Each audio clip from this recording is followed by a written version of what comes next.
You know, guys, what was fascinating to me is yesterday afternoon, because we're not in lockdown in our homes here in Nevada. All the businesses are closed, but we're still allowed to go out. So I took a drive down to Las Vegas Strip, and it was just unfucking believable. None of these casinos had locks on your doors. Locking the building had never been contemplated before. So everything is boarded up, man. It's really, really hard to see. So Wow, all I the didn't even think about casinos, that. yeah, Yeah, all if the you're 24-hour business, what's the point of a lock? right. They never even thought that they'd ever have to lock the building before. And the last time ever that the Las Vegas Strip was closed was in November 1963, the day Kennedy was shot. So, Holy so shit. it's just, Why'd they close it then? I guess out of respect, I respect. when Sinatra died, they blinked the lights. So Kennedy got the whole strip closed. Sinatra got a quick blink. So I guess it's all relative. Now, how many of those businesses that are boarded up? Obviously, those are the casinos. They're probably a little better off, but basically, businesses across the region or the country. How many do you think are set up to survive? If let's say this goes 3 months. Well, there's two things to talk about, guys. How do you survive the pandemic? And then what do you do after the pandemic? So surviving the pandemic is tough, guys. I mean, in New York, they're allowing them to sell cocktails, but you got to sell food with the cocktails. Guys, in a bar, you'd sell 100 and 120, 150 drinks in an hour. You can't deliver 150 drinks in an hour. So there's no way they can replace the revenue of a full restaurant with a delivery service. I believe most restaurants are probably going to lose money with these delivery services. Now, some are doing really cool stuff. They're deconstructing their meals. They're shipping them out raw delivery so that you can make it yourself at home. And I was even telling bars that want to sell cocktails to go that don't have food, sell ham sandwiches. If you buy a ham sandwich, you can get a 6-pack of beer. So there's a way to connect it back to food, to be smart about it. But here's what really freaks me out. What happens after this? And I've been working really hard on this the past few weeks. Social distancing is not going to disappear so quickly, guys. Right. This flu, if it subsides for the summer, is going to come back in the fall.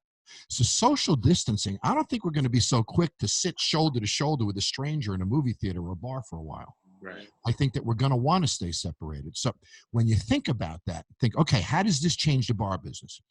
Bar restaurants are going to have to spread their seating out, aren't they? You're not going to want to sit 6 inches from the guy at the next table, right, who's sneezing or coughing. You'll walk out in today's world. So they got to provide more separation for the tables. So when they separate the tables and they start separating the bar stools, they lose 30 to 40% of their seating capacity. And this is what scares the shit out of me. So when we come out of this, we're going to come out of this with less seats in every bar and every restaurant. So let's assume that everybody wants to come back and do business with you. I'm concerned that the greatest potential we have after this is about 70% of what we had before it. Make sense? Yeah. They can't move in a lunch. They have an hour and a half for lunch. If you have 30% less tables, you got 30% less revenues in that hour and a half. There's no way around it. So movie theaters, I spoke to a friend who's president of a movie theater chain, told me that what they're looking at doing is cutting theaters up into clusters. So there's 2-seat clusters, 4-seat clusters, and 6-seat clusters. And they're spread around the theater with distancing between them. That means the theater loses 30 to 40% of its seating as well.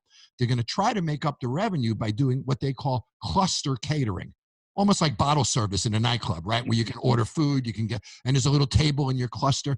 But still, theaters go down 30% in occupancy then. So the ticket prices need to go up. And now Universal is distributing a new movie direct to us on streaming. Yeah. So are movies even going to be distributed through movie theaters anymore? Is it just going to become all streaming and then it's going to be a higher price for a first run movie? We've been saying that. Sorry, good. We've been saying that for a long time because they had Red Dead Redemption 2 came out, $50, and that made $750 million opening weekend. And we were like, if the movies did this, I've bought probably 4 movies already, brand new, right from the theaters, $20 each. I've always said I would do that without a doubt. There's some movies that are a big theater experience, right? Like something like a 1917, where you kind of got to go to the theater for that. But there are plenty, like the Ben Affleck, The Way Back. I watched that on the couch. That's a fine one to watch on the couch. Yep. So if I think there definitely will be, the movie theaters will be, as we know them, a thing of the past. I think so too. And then you look at Broadway, and Broadway is I think, in the most trouble because it's an older demo, a more affluent demo. So, they're the quickest ones to react to this. They're older, so they're not going to sit shoulder to shoulder with the stranger either. And I don't know what happens on Broadway. That scares the heck out of me. because I happen to be a big Broadway fan. But there's a company called Shift 4 Payments, and they're a big POS company. They provide all the POSs on Bar Rescue and all that for me, and they have hundreds of thousands of bars and restaurants in their network, and they tell me sales in the restaurant industry are down 90%. No. 90%. Yeah, I mean, right. So makes sense. it's horrifying. So they did something cool. If I can just plug what they're doing, there's no profit in this. They created shift4cares.com.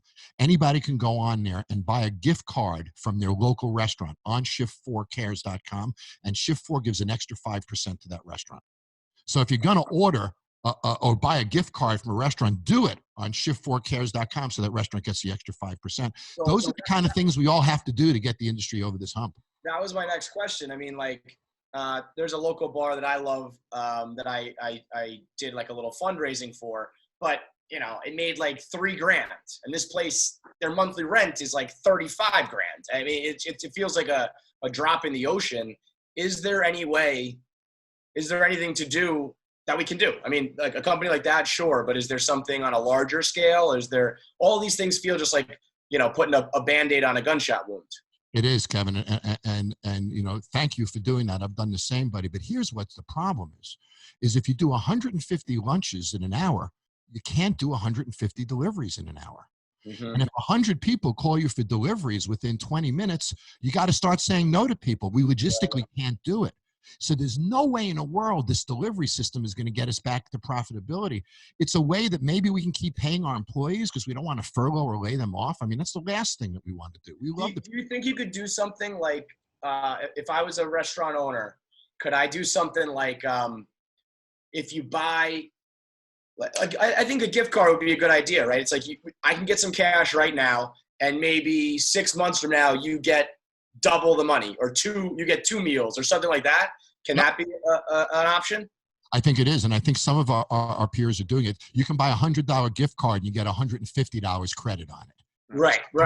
It gets the money in quickly. I'll tell you a funny story. Years ago, I once funded a bar that way. Years ago, when I wanted to open a bar, I needed $250,000. And I got a bunch of people to buy gift cards for the bar that didn't even exist. And I used the gift card money to open the bar, and then they all came in and used their gift cards. I mean, so raise a lot of money. Yeah, listen, that's something right there that I think would make sense. If you told me, give us some cash now, you know, maybe for even nothing, just your biggest diehard fans, give me $100 now, and when we're back on our feet, you'll get, you know, 2 or 3 times that back, or you'll get a special experience or whatever it may be. Because I think people need to start realizing, and I think they are, that it's like, I want my favorite spot to still be open when we're back on our feet. So I got to start to do what I can do. So, I mean, you have to get that mentality going, really. It does. And it takes that, and I applaud you, Kev, because it takes that attitude of, this is important to me to save these businesses, so I'm going to do what I can to save them. And I think that's an attitude we all have to have.